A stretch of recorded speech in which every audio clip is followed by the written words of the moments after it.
Hello, my fellow Lashpreneurs.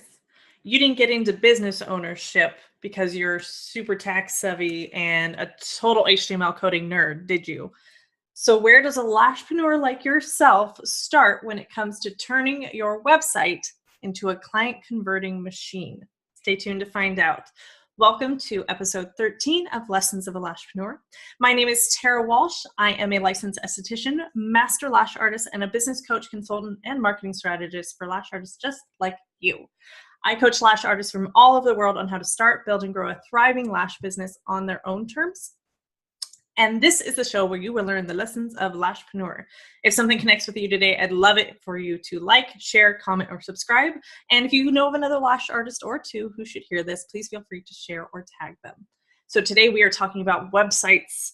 They can sound overwhelming, super complicated, and quite frankly, a huge pain in the butt for lash artists, whether you're new to running a business or you've been in business for a while. You likely oftentimes don't have the energy, the know-how, or motivation to work on your website, but it is a huge component of your marketing funnel to convert clients off of social media onto your website and into your business.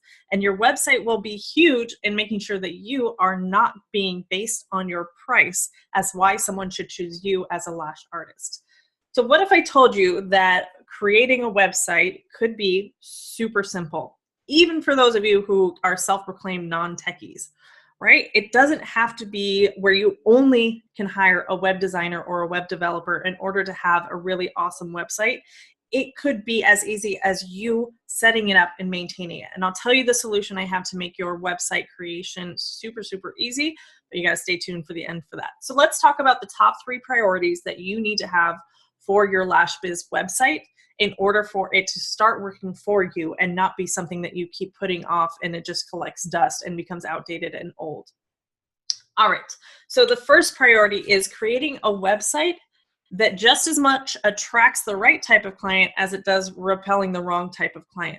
That is the final gateway for someone to say, yes, this is a business for me, or no, this is not the business for me, is your website. So your website should do just the equal amount of work of attracting versus repelling. And how do we do that? We know the type of clients we want to bring into our business. So a website that is all Kylie Jenner type photos and young chicks at the club and a lot of heavy makeup is not going to draw in your 50-year-old grandmother type clients who want more of a natural look and are just looking to, make themselves look and feel youthful. It's going to repel that type of client. So if you want the 50-year-old or 40-year-old type clients, don't put the 18-year-old photos on your website. That's an instant turnoff for that type of clientele.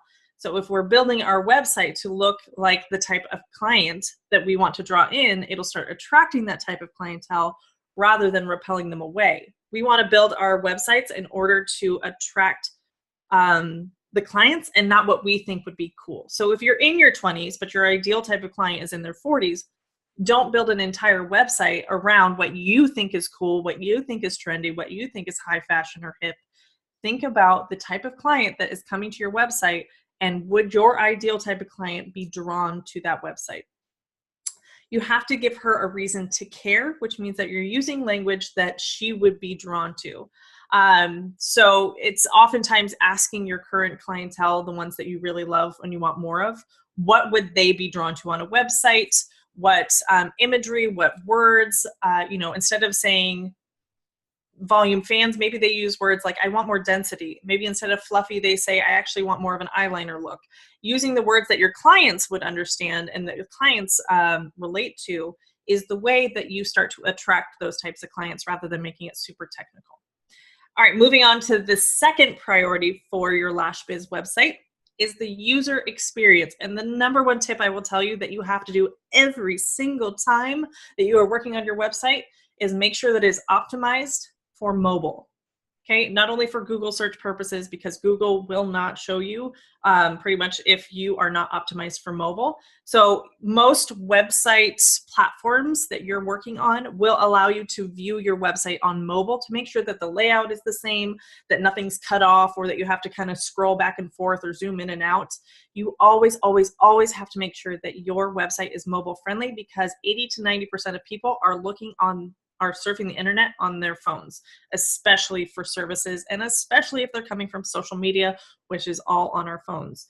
The way that I do that, I do my edits on my website. I check the mobile version on my website platform, and then I publish it, and then I actually go on my phone and look at it as what it looks like in my hand, scrolling through the page to make sure whatever edits I made look right, that they're laid out right. So make sure that you're always double checking mobile, and you want to make sure that the user experience is so easy that a 5-year-old can navigate it. If your website is really complicated, or it starts to look like a yard sale, or you have to endlessly scroll for hours because you decided to write an essay about how you were lost before lashes, you're going to lose clients, and they're just going to go straight to your price point, or they're going to go completely off the page and go somewhere else. So make sure that it's easy, clear, and simple. And the third priority that we want to get to on your Lash Biz website is a clear call to action. You'll often see this called CTA, call to action. So this is book now, click here, find out more, learn more. These are all kind of what I call the dance that somebody goes on through your website. So if you don't want them to go straight to your services page or your pricing menu to find out price, you actually kind of need to guide them on a specific dance to explain the value that you provide as a lash artist that gives them deciding factors against your competition aside from your price point. If all you have is book now, book now, book now, book now, and you're asking for the sale before you've ever provided any value, yeah, they're only going to compare you on price. And so it's going to be your website versus your competitor's website, and whoever's cheapest is going to win. Right? But if you are educating your client on, this is why I'm different, here, let me explain lashes to you, because we often go into the mindset of, well, clients should already know what a 3 to 4D fan is. They should already know that it's 100 to 600 lashes per eye. But oftentimes clients are oblivious to that, and sometimes they have no idea what the process is of lashes. So just even doing simple explanations that a 5-year-old could understand about what you offer or what makes you different will go a long way in getting your clients to convert off of your website. The last thing I will mention as far as clear call to actions is, don't get upset if somebody messages you with a question that is on your website. I get those messages a lot that people say, my website doesn't work, people aren't looking at it, and they keep messaging me or asking questions, or they call or text or email questions that are on my website. They're not looking at my website. Well, welcome to being a business owner. Yes, people want to have that experience of you explaining a question they have. Maybe they didn't come from your website. Maybe they got a business card and they wanted to ask a question. Maybe they just saw your picture on a hashtag search, and so they wanted to ask you a question without going off of the app.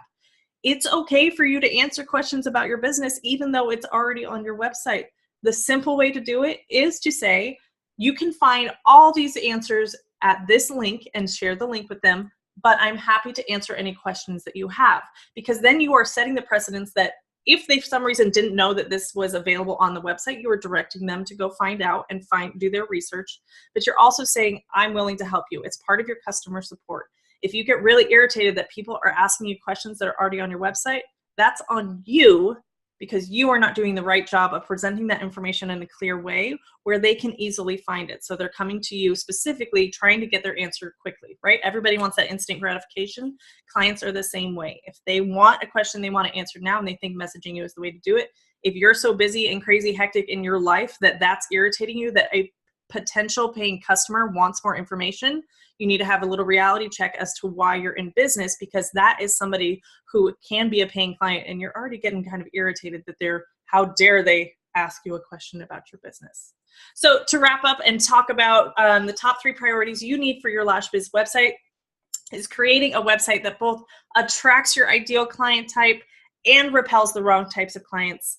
You need to have a user experience that is seamless, as easy as a 5-year-old can navigate it, as well as mobile friendly, and having clear call to actions on your website that leads them on the dance that you want them to know about, that makes you different and valuable compared to your competition. Please join me next week as I have a way to make your website maintenance and creation super easy. I am bringing on my very own web designer, Kaylee Bartlett, who is not only amazing at web design and the development and HTML code on the back end side of things, but also has a marketing mindset. If you hire a web designer, my God, please make sure that they are a marketer first and a designer second. If you have a pretty website, but it doesn't do anything to convert clients into your business, you have basically a picture that lives online but does nothing to draw money into your bank. They need to be marketers first and designers second. So Kaylee's coming on next week, and we're going to talk about the top 5 mistakes that we see on DIY websites and how to fix them. And we're also releasing and launching a new e-course for non-techie lash artists to create a website from scratch. So that is happening next week, June 6th at 1 p.m. Pacific Standard Time. That's Los Angeles time. And yeah, thanks so much for joining me today. Have a good one.